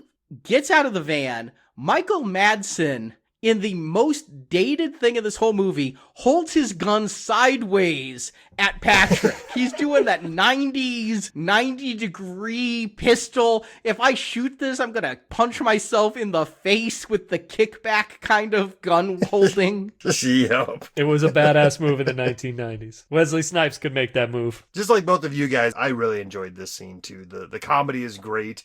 I mean, Eve is shouting out directions. They're like, they're 5th and Main. So they're driving around, screeching around town. They get to the grocery store. She's like, aisle A4. It's like, come on. Too much. Madsen goes back to his duck down point gun move, by the way. I just want to say he brings it back. So he retained some of his character from the first film. So Patrick is taken back to the lab, sees Eve, and the two of them both have this flash of what it would be like to have alien sex, and it just looks clumsy. It looks like two people who cannot move well in rubber suits trying to rub up against each other poorly. Yeah, and floating in midair. I was getting flashes of Team America with the marionettes going at it. My God, you have never been so right, my man. Never been. Oh my God. But immediately, Patrick let himself be captured so he could get to Eve. Are you surprised that nobody here shouted out he wanted to be caught? I swear, I was looking for that line. But, okay. But then he attacks Laura and has this weird tongue that can pry her lips open so that the third tongue can kiss her. Like a xenomorph, but also there's a little dark, Overlord of the Universe written into that tongue. Yeah, I can see that. I wish I was watching Howard the Duck right now. So he attacks Laura and then runs away, but I guess if I'm giving this movie a favor, his whole point was to get Eve super horny by look at me, and then she'll break out to be with him. Is that his plot by getting captured? I'm going to go with it because I've got nothing else. But then Eve is all hot and horny until Gamble comes up, and Gamble is 11-month celibate against his own will, so he's going to try to get something. And Natasha Henstridge does this wonderful sniff and then react like shit is on the bottom of somebody's shoe facial expression. Oh, boy, yeah. We get another terrific Michael T. Williamson line. I can't even get no play from an alien. And that's where they're going to realize, oh, he has a trait for sickle cell anemia. He doesn't even have sickle cell anemia, but it's a recessive gene, and that's all they need. Laura's going to get this supposedly kick-ass line, alien DNA infected us. It's about time we infected them. Technically, you made the alien DNA and then you fertilized an egg with the alien DNA and then you grew it and then you kept it in a lab. I don't think it infected you, but okay, we're splitting hairs. Meanwhile, George Zunza has taken evidence of Patrick's wrongdoings to James Cromwell. And Cromwell is in denial. And if this were a Manchurian Candidate plot, he'd be the parent who says, no. And maybe you find out he's in on it a little bit. We know that Cromwell's not. It would have made more sense if maybe they got Cromwell over to their side and used him to maybe set a trap for Patrick. Because they're going to spend a little bit more of this movie trying to find him. It certainly would have gotten us to the climax faster. It would have, but then you wouldn't get that scene of the senator outside the barn talking about how your mother loved this place. That's why I couldn't sell it. And then Patrick hugging his father. And I'm just like, I'm waiting for it. I'm waiting for the sound effect and James Cromwell's face, because this is the I've stabbed him in the gut with my alien tentacle moment. And sure enough, that cliche is what happens. I didn't expect the tentacle to go in the stomach and then out the throat. That was a nice touch. The alien thievery in this movie. Little intimate to be doing to your own father, right? Like, stay out of his innards. If you're going to impale the man, just go straight through and get out. You don't need to be exploring his throat with your tentacles. We really only got one or two other very short scenes here with James Cromwell. I know they really wanted to sell us on the father-son angle. Whatever. There's no real payoff here. I don't feel any sympathy. No sympathy for Patrick. I haven't this entire movie. No, if this was Eve in the last movie, I'd probably feel something. If we had an actor who made me like Patrick in what few scenes we had before he became full alien, that would work. But the way it is now, yeah, I don't care that James Cromwell wasn't paid long enough to be in more of this movie, and I don't care that now all these kids are doing the tentacle thing. I feel like poor Eve in her movie, you know, when little Michelle Williams had to get cocooned, she was screaming and the tentacles were coming out of her and it was painful. These kids are really zen as the tentacles come out and suction to the roof of the barn and they just roll up in it. And become eggs. It's also strange, Patrick could have been loading these kids into this eggs this whole movie. He seems to wait for the third act when he's got about 20 to 25 kids, and then he sends them all up. If they're all going to turn into aliens, we could have had a scenario where Patrick had been creating aliens all along the way, and maybe our heroes would have to chase down this alien there, that alien there, to get to their big bad. I think the whole point is they're going to come out as human adults who can then go and impregnate more women and ad infinitum. Just do that. They're not going to come out and look like Syl did at the end of the last movie. They're going to come out and look like Syl did after coming out of her cocoon. And these are just going to be Magic Mike going on here. Wait, can we turn up the Genuine for that? They're gearing up for the sexiest alien invasion ever, right? A bunch of dudes with washboard abs are going to take over the Earth and just fuck their way to domination, I guess. It was the 90s. I mean, I figured they just have to hang out at Abercrombie. Yeah. Hey, the costume designer in this movie did much better than the last one. But I know where you're going with this. I love this breakout scene. Eve, hey, forget about the chemical thing that's in her head because they're not going to talk about that again. She just says, peace out. She busts through the glass. They do it in slow motion. She's tearing off a door like Incredible. It's very Incredible Hulk, this scene here where she just runs out and she's running in slow motion. Tell me you're not like laughing. And tell me the people who made this weren't laughing the entire time that they were putting this together. Oh, I love the fact that she'd been watching baseball. She had a baseball. She almost crushed the baseball when she was horny. And now she uses it as a weapon to stop a guard from hitting the lockdown button. Is this so incompetent it's funny? Or were they in on the joke? Are they intentionally dumb? I have to believe that they were in on the joke. We know what real incompetence looks like on film. You guys have talked about a million movies like this, but this is a real movie with a real budget with people who've done this before. They were having fun with it. They know that the premise is so simple, naked alien. Look, when you have the arming up scene, which is kind of happening during this Eve breakout, they're in the armory together, Madsen and Michael T. Williamson and Marg. And Michael T. Williamson picks up a machete and says, I'm about to go back to Africa on somebody's ass. Yes, they absolutely know that this is just a farce. Yeah, it feels at points like they're kind of walking a line of almost Austin Powers type of humor, right? They're getting pretty wacky with the action, and then they cut to more serious scenes. And I think maybe as they were making it, they didn't notice, but in the edit, they found it. They definitely found the comedy in the edit and kept it in. I did love when Syl gets out, you know, she gets shot, falls, but we've already seen Tub Thumper. She gets knocked down and she gets up again. Yeah. And so she gets running, and she does the Tom Cruise run. She's karate chopping that air. She's totally Tom Cruise running until she steals a Hummer. And how does she know how to drive? Her favorite show is Dukes of Hazzard. So yeah, they're totally into it. And then, you're right, they have to be in on it, because where does she go to meet Patrick? His barn is in Virginia. They drive past the sign that says Virginia is for lovers. Mm-hmm. That's a total Austin Powers joke right there. This is so good. And then, so here we are, we're going to our climax. We're taking the machete to the alien fight. And here's what I'm going to guess is maybe a negotiation between Natasha Henstridge and the producers. It says, I'm going to do a nude scene. It's going to be in the final act, and that's going to be the only one. I'm just guessing. I found no evidence of that.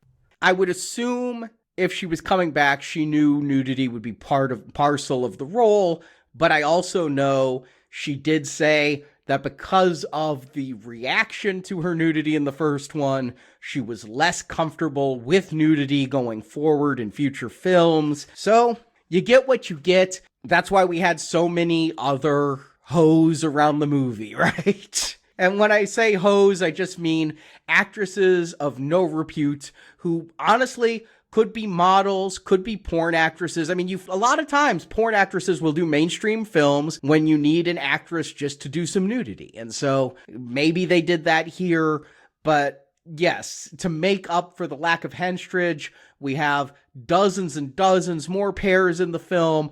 But really, these two are the best. we get a bunch of supplemental breasts in this movie. And, but if we're going to have Natasha back, we're going to have to see him again. It's just the way this goes. So I was getting a little nervous getting this far into the movie that she had maybe decided against doing nudity. But nope, she bears it all. Oh, really? Oh, in the trailer, they teased it. I mean, they teased her taking off the dress in the trailer. That was the promise they made to the audience. And I know that I probably wouldn't have been there on that Saturday night if I hadn't seen it. But Laura and Lennox and Gamble show up. Laura and Gamble, I'm not going to question the science of this, that his sickle cell DNA has become a fumigator that can kill pupus stage aliens just in their cocoons. So they're gassing all of the cocoons while Patrick and Eve are mating. By the way, it's surprising that they didn't name him Adam. I'm shocked that they went with Patrick. A little too on the nose, wouldn't you think? No, I mean, with everything else that this movie's done, I figured that they would have just leaned into that. By the way, you mentioned the bodysuits. When they're doing it, you're right, Justin. Like, these suits don't work, and they're like floating in like a strange bubble. Yeah, they go into their own cocoon that has like strobe lights going on and things to try to hide the fact that these are two really cool looking costumes that it's very hard to move in, and even harder, I imagine, to fuck in.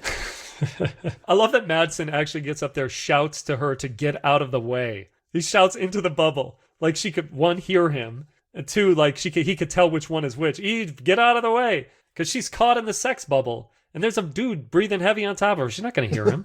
Yeah, I mean, her tentacles wrap around Patrick and hold him in the embrace. I mean, she's there for a reason. And then, though, finally, Laura and Gamble come down too. They exit the sex pod. And because Laura asks her to, and they've had all of those scenes of, just remember, I'm human too, Laura asks Eve to attack Patrick, and out come those back spikes. And that was cool. That was a cool moment. I actually really like that. And just how brutal Patrick treats her after that. Yeah, while choking her out with his alien genitalia. This movie must have been hell to edit for the Sci-Fi Channel. This design of Patrick full alien, it needed another pass. Like, I feel like this is not doing it for me. This does not look scary. It looks grotesque, yes, but it looks like a horse with human legs and arms. It's very, very strange. I liked that Patrick had two alien forms. He had like the sex alien form, because the alien that was in the cocoon with Eve is different than this alien form that did remind me of like some of the other creature formations in The Thing. I was thinking about The Thing during this scene, how he has like this distended rib cage and everything. On the one hand, I love how big he is. This is a real puppet costume prop that is moving around there. It has physicality. It has mass. It looks huge and imposing. It's scary when it rears up on its hind legs, how much taller it is than Laura. And yet, it also looks like it doesn't move too well. And so it feels like Patrick is kind of hobbled already, and that it lacks a danger, and it certainly lacks the intricacy of a real Giger creation. Yeah, it feels mostly like ribs, ribs and skinny limbs. Yeah. We've done all the Alien movies, so we know what the Giger puppets look like. And we've seen that it's difficult for these creatures to move. That's why they shoot it a certain way. You know what I mean? Cameron got the most, I think, really out of those alien puppets in Aliens. Then we started to move on to a little bit more CGI. I actually think the ones in Alien Resurrection look pretty good too. But these puppets, all the criticisms that you mentioned, Arnie, they are completely warranted here. On the close-ups, they look kind of good because you get a lot of good close-ups of, maybe Patrick swings his head toward the camera and he gives an evil look. That's cool. But when you have to do the full-on, when they want to show it in complete, yeah, that's when the puppet is like slowed down and it doesn't look as good as the Eve puppet. This one, by the way, this Patrick puppet is the one that they made the McFarlane figure of. Yeah, this design of Patrick as well as Syl, yeah. The Syl one might be cool to have because it's a Giger design, but Patrick can stay on package.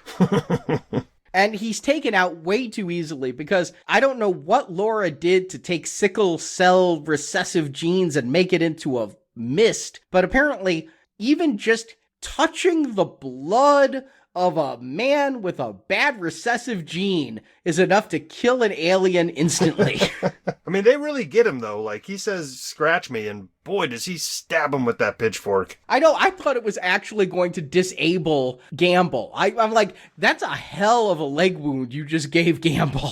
And he doesn't get a good kill line. We talked about the last line in the last movie before they put Syl into the fire. This time, nobody says anything. They kill Patrick. I mean, maybe they'd exhausted the amount of stupid that Michael T. Williamson could be saying in this movie by that point. But actually, no, because when they wheel him out of this barn, he's going to see a nurse and say, I've been killing aliens all night. Letting you know that it's time to get it on. Yeah, they even drop a maternity ward of hell line somewhere in here, too. They're not at a loss for cheesy one-liners. Not at all. No, and Gamble does get the, what's the matter? My DNA not good enough for you? Line. Yeah, he also got, I'm about to go Kunta Kinte on your asses. Yes. Gamble is in an ambulance and he's finally got a woman who seems into him. And Laura and Lennox are gonna have a cigarette. And then I just have to go into this backstory because the ending of this movie had me asking questions. Because we follow Eve's body in human form. It has become Natasha Henstridge again. And it's put in a truck, an ambulance, or something. And then a cat jumps on it. And I'm like, where the fuck did a cat come from? And then we pan to the corner and one of Patrick's sons is alive. And I'm like, wait a second. They all went into cocoons. So why did this one not go in a cocoon? Well, the writer goes into gory detail about what happened to this ending on a new bonus feature for the 4K. His ending for this was Eve gives birth in that truck. We don't know what.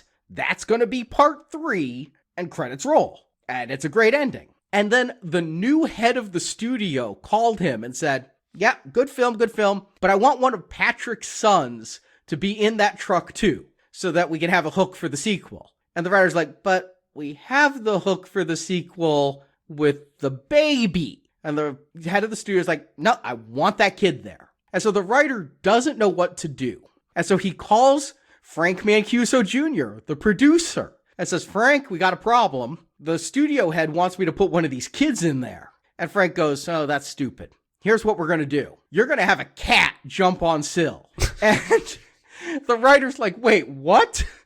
And Frank Mancuso says, in Friday the 13th Part 8, we had a cat jump out and people thought it was Jason and it killed the audience. Jesus. So call the studio head back and tell him we're not doing the kid, we're going to put a cat there, and that's the sting we need. Did anybody remind him how much Friday the 13th Part 8 made? So then the writer is now desperate to only have the kid and not have the cat. So he calls the studio head back, and the studio head says, no, I'm not going to trade the kid for the cat. You are putting a kid in that truck in the end. And so the writer calls Mancuso back, and Mancuso's like, no, you're putting that fucking cat in there too. Jesus Christ. Did he have to fill out a TPS report? So the writer's direct quote on this bonus feature is, two of the stupidest fucking ideas that anyone's ever come up with in the film business in a film that has my name on it as a writer. So why did it go out with his name on it? Take your name off this picture. Actually, no, don't. Just celebrate it. Yeah, he does. You know, everyone who was involved in the Shout Factory disc was told this movie is a cult classic. And they even say during some of the bonus features, I don't know if that's code for flop, but... Well, it certainly was a flop. But he said his career may not have continued without this, and he's had a decent career. He's even rumored to be co-writer on the next Robert Downey Jr. Sherlock Holmes film. So, you know, it's that gif of Woody Harrelson crying into his money. As for this writer complaining about this stupid ending. But it is stupid that there's a cat that comes out of nowhere. It is stupid that Patrick has a boy left. But I am curious, what the hell baby would Syl and Patrick have? So, Jason, Justin, do you recommend maybe a brown arrow for Species 2? Jason. Ah, Arnie, that's interesting that you said that. You know, I started off this show kind of recounting the time that I saw Species 2 and how it was a great night for me, just a really nice, relaxing night, and I really remember it. My opinion of the movie hasn't really changed in all these years. It is like the schlockiest of schlock sci-fi. It's big budget sci-fi. I mean, $35 million is still a lot of money in 98, but it's still schlock. We talked about everything that's off balance in this movie, the tone from scene to scene. The screenplay's terrible. It's chock full of cliches, and the one-liners are terrible. The exposition is terrible. The characters are cliches or stock. For the most part, the actors, though, I really believe that they were leaning into the craziness of their lines and motivations. Madsen and Michael T. Williamson, they just went for it. I think they knew what they were making, and if they were making it tongue-in-cheek, I think it shows on screen. Natasha Henstridge, what else can you say? She shows up. She's still perfect. She looks great. She would go on to be in more entertaining movies and shows than this. And she did not always have to play the naked alien lady. But I want her to. She didn't want to get typecast. We talked about the effects being what you would expect in 98, so they did the best that they could there. They turned up the gore and the nudity. That was absolutely the right instinct, because you're trying to make lightning strike twice. Species wasn't great. It had a gimmick, and if you're going to come back, you need to really double down on that. So I think this one's ridiculous. I think it also kind of runs out of movie a little bit somewhere around the hour mark. I feel like that was something that happened in the first movie as well, but it's fleet. It's a short movie, and that's helpful. It's bad, but the difference for me is it's bad in a good way. It is bad in the way that you want a midnight schlock movie to be. The gore, the sex, over the top. It is what I wrote down. It is a sci-fi STD fever dream. It is a B movie the way that a B movie should be. I think it wants to be absurd. I don't think it's a cult classic, but I do think that you can enjoy this as a perfectly bad late night horror flick, just like back in the day. So it is actually my first brown arrow. It is the Cleveland Browns of brown. I mean, it is bad on bad. And I know that on the website that's going to show up as a green arrow, but it is a brown arrow. So it'll look like a line drive in a box store, but really it's just kind of a weak little dribbler, kind of like that alien goof from the very beginning. So it's a brown arrow for Species 2. Justin. You know, I agree with almost everything you said there, Jason. And for me, it's going to hinge on the idea that as a sequel, you usually, for something like this, for a movie that, you know, wasn't super great and didn't need a sequel, something like this usually comes around and you have nobody involved from the first one, right? Like, this is always completely recast with B actors and all that crap. And if that was the case here, I wouldn't be able to even think about giving it a brown arrow. But I think the fact that we get Natasha back, and we get Michael Madsen back, and we get Marg back, and we get Cromwell in here, you know, they're still going for that gravitas of caliber of actors. I'm not saying any of these people are great actors, but the idea that they came back for this, I think, is what's going to push it over the edge for me into Brown Arrow territory. Because it's schlocky, and whether or not it knows it's trying to be funny at times, I'm not sure. I'm not sure if I want to know. But it does sound like behind the scenes there's some fighting going on behind creatives, and what they end up getting together and putting on screen is ridiculous. It's messy, but it really ups the worst parts of that first movie. Somebody said, let's take all of that and let's up it into this one and act like it's not even really connected to the original outside of some of the characters coming back. So yeah, I think if you've never seen this, it's worth giving it a shot. You'll get a few chuckles out of it.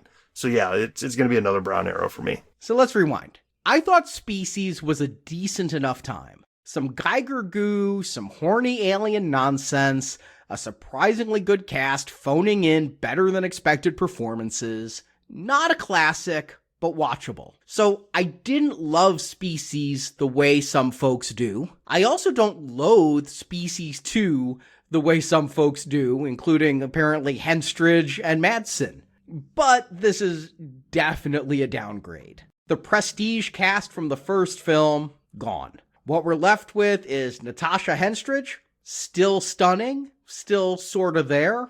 Michael Madsen, looking like he just wants a cigarette and his paycheck. And Marg Helgenberger, who looks like she's seriously questioning her life choices every time the camera lands on her. Everyone on screen, including George Zunziza, seems mildly annoyed that they're here, like they lost a bet or owe MGM a favor.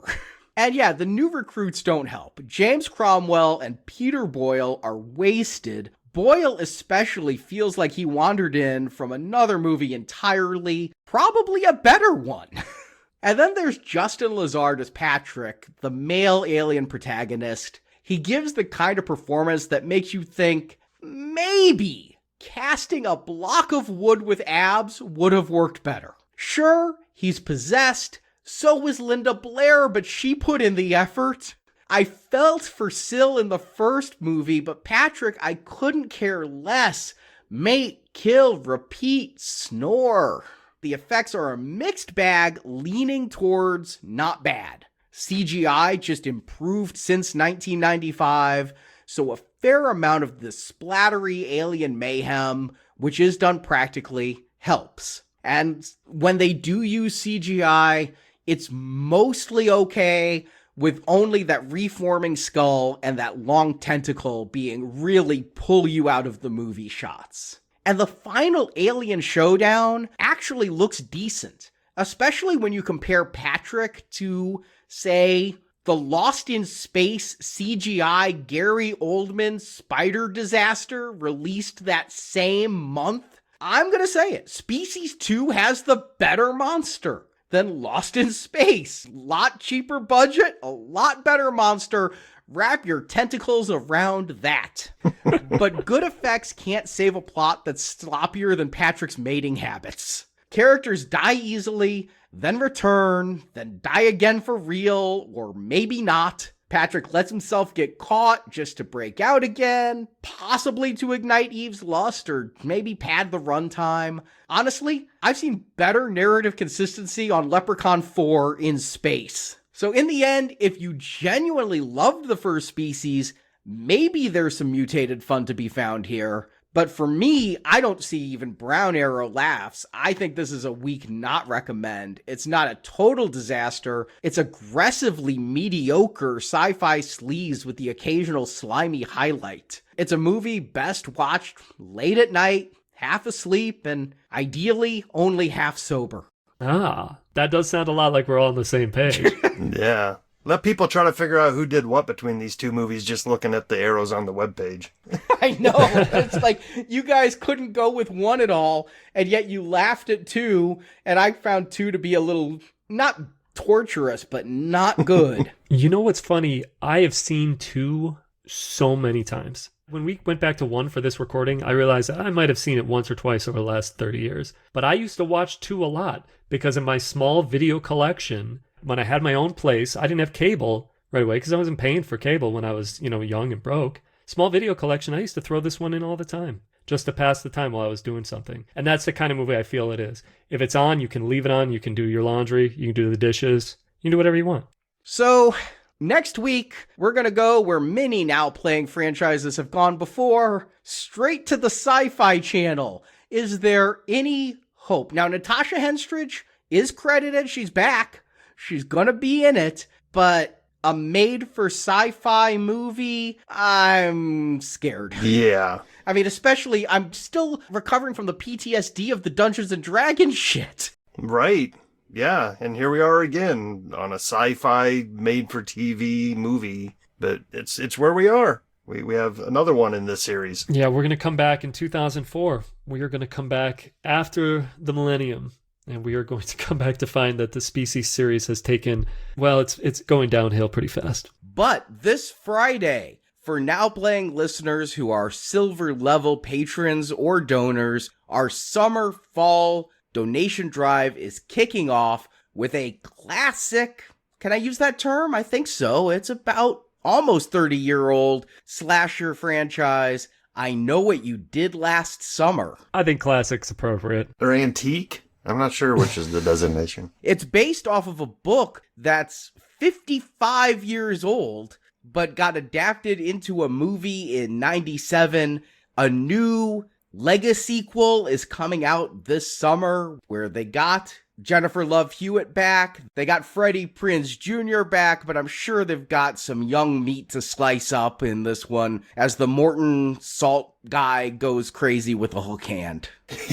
That is kicking off our donation drive. There will be 5 I Know What You Did Last Summer reviews. Of course, everyone knows the first 2. Did you know there was a direct-to-video sequel in 2006? I knew that. Why would you know that is the question. I mean, I know things. I read a lot. I read the trades. And then in 2021, they did a TV series that only lasted 1 season. And since our silver donation is 5 episodes, we are going to be reviewing that season of TV and ending in late July with a review of the new I Know What You Did Last Summer. And then at the gold level, if you donate $25 or more, this fall, we will be off to see The Wizard, the wonderful Wizard of Oz, with an 8-part gold level retrospective that goes back to 1925. Did you know, I'll ask again, that The Wizard of Oz in 1939 was not the first Wizard of Oz adaptation? I did not know that. That I did know. I've done some deep dives on The Wizard of Oz, and there's been some really weird stuff in that series over the years. Wait till you get to the 60s. There's a really weird one in the 60s. Which one is the 60s one? Oh, it's just another Wizard of Oz thing, but it's low budget, and it's almost like a stage play that they filmed. Lots of tights. Yeah, we are not covering the wonderful Land of Oz, thank God. Because that was released only in kiddie matinee theaters. But there are so many Wizard of Oz adaptations that we had to choose from. We're sticking with the theatrical ones. But in 1925, Oliver Hardy of the classic Laurel and Hardy duo. I remember when they met Scooby-Doo. Well, he was featured in a silent Wizard of Oz adaptation 14 years before the classic 1939 musical. So we're going from no sound to musical. Yeah. Is that first adaptation, is that like Nosferatu to Dracula? Is it acclaimed? Well, just what I read on Wiki is one of the very first magazines devoted to the film industry was called Photoplay, and it said, if you don't take your children to see this, they will never forgive you. Oh, wow. And nothing quite so funny as Larry Seaman, not Seaman, I think, in the role of the Scarecrow has happened in a long time. They were hard up for laughs back then. But then we will be covering the classic Judy Garland 1939 film. And then we do skip the 60s low-budget adaptation. We jump all the way to 1972 with the animated Journey Back to Oz. Mm-hmm. Then we go to 1978 with Michael Jackson and Diana Ross in The Wiz. Easing on down the road. Then 1985, I remember this coming out. I've never seen it. Return to Oz with Fairuza Balk as Dorothy Gale? Oh. Yeah, that I remember also coming out, never saw it. It was not a hit. No. It was not a hit. It was scary. It was not for children, but as an adult, there might be some appreciation there. It is dark, dark, dark. Really? Oh, now I want to check it out. And then we jump forward to the 21st century where we've had 3 different adaptations here. We had Sam Raimi take his hand at L. Frank Baum's story with James Franco and Mila Kunis in Oz the Great and Powerful, one of the few Sam Raimi films I've not seen. Yeah, me neither. I saw that one too. Dang. You guys just aren't Oz fans. I guess I'm not an Oz person. And then we end with Wicked and Wicked for Good, this November's new sequel. That's where I hopped off. I haven't seen either of the Wickeds.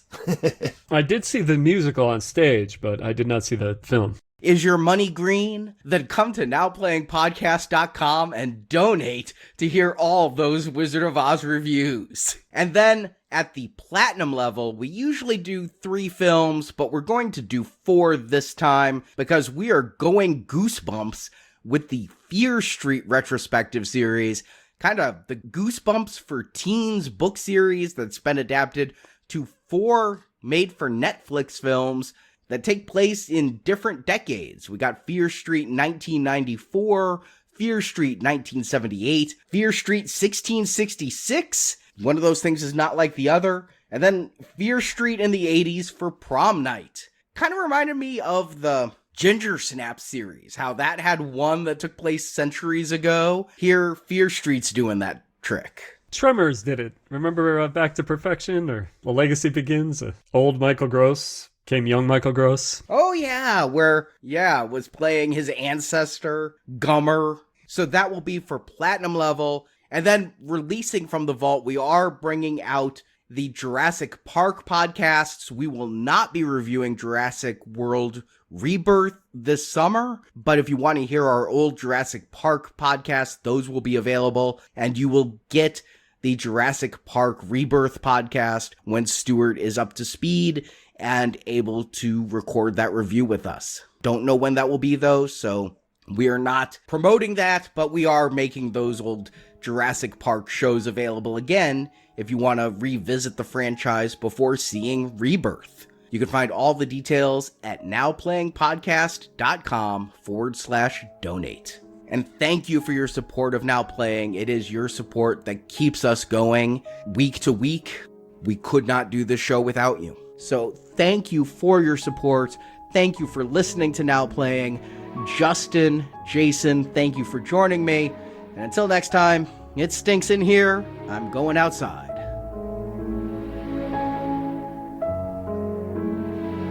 It's all over, everyone. Tomorrow you can go back to your lives. Congratulations on a job well done. Thank you for listening to this Now Playing Podcast movie review. Moments like these don't happen every day. We hope you enjoyed the show. Oh, I enjoyed that immensely. Help us spread the word about this show by leaving a 5-star review on Stitcher, Podbean, iTunes, or your podcast store of choice.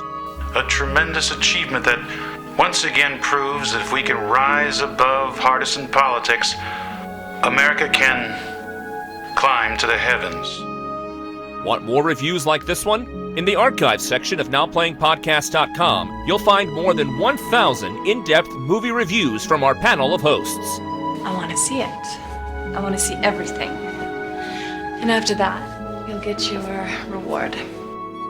On our site, you can hear reviews for every installment in the world's biggest film franchises, including the Marvel Cinematic Universe, Spider-Man, Batman, X-Men, James Bond, Middle-earth, Jurassic Park, Fast and Furious, Star Wars, and Transformers.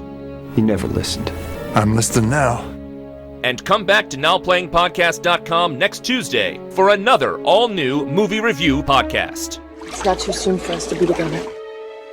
Support from listeners like you keeps Now Playing Podcast on the air. But then maybe you haven't learned the meaning of sacrifice. You can donate directly by tapping the support button at NowPlayingPodcast.com. Wait. You're cutting the funding? You can't cut the funding. I can do anything I want. And you can join our crowdfunding campaign for early access to new episodes, exclusive reviews, and bonus reviews available for a one-time contribution. Don't turn your back on us. Need more Now Playing? Subscribe to our In Focus weekly newsletter for exclusive digital download giveaways, celebrity interviews, behind-the-scenes insights, and more. Sign up through the subscribe page on our website and get it delivered to your inbox every Friday. Tell him he's about to copulate with a creature from outer space. You can also compare notes with us on Letterboxd. Go to letterboxd.com/nowplaying to see what our hosts are watching when we're not recording podcasts. You keep your dick in your pants and your eyes on the prize. And follow Now Playing on Facebook, Twitter, Instagram, and our YouTube channel. Let's pay him a visit. Now Playing Podcast is produced by Arnie Carvalho. Just don't forget that I'm human too. Associate produced by Jason Latham. Where's a good place to find a man? Now Playing is edited by Heath, Santiago, and Arnie. Thank you, Mr. President. Credit goes to my crew. The opinions expressed in this podcast are those of the individual hosts and may not reflect the views of Venganza Media Incorporated. Hasn't anyone ever told you that size doesn't matter? Venganza Media Incorporated is not affiliated with, and this podcast has not been prepared, approved, or licensed by any entity that created the film analyzed herein. No records. This never happened. Burn the body now. All movie clips and music included in this podcast are the intellectual property of their respective copyright holders. They are included here for the purpose of review and no infringement is intended. What about protection? Now Playing Podcast is an exclusive trademark of and may not be used without the express written permission of Venganza Media Incorporated. But this kind of thing doesn't usually happen to me. Now Playing is a Venganza Media production, copyright 2025, and no part of this show may be reproduced, repurposed, or redistributed without the written permission of Venganza Media Incorporated. All rights reserved. She was half us, half something else. I wonder which was the predatory half. The dead half. Let's get the hell out of here.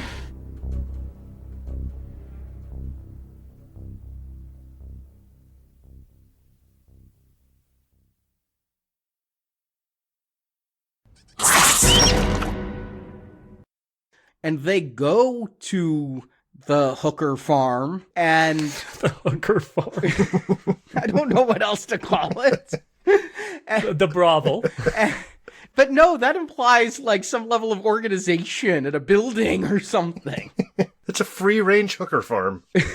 I like them farm to table. But you know, from beak to hoof. Jesus Christ. Like a xenomorph, but also there's a little dark, Overlord of the Universe written into that tongue. Yeah, I can see that. I wish I was watching Howard the Duck right now. Howard could have beat this alien, and he would have gotten more babes. Howard had better facial expressions and emoting than Patrick. You were right on. And Leah Thompson's cuter than Natasha Henstridge. I'll die on that hill. Ooh, I don't know. Might have to fight about that one on another... Okay.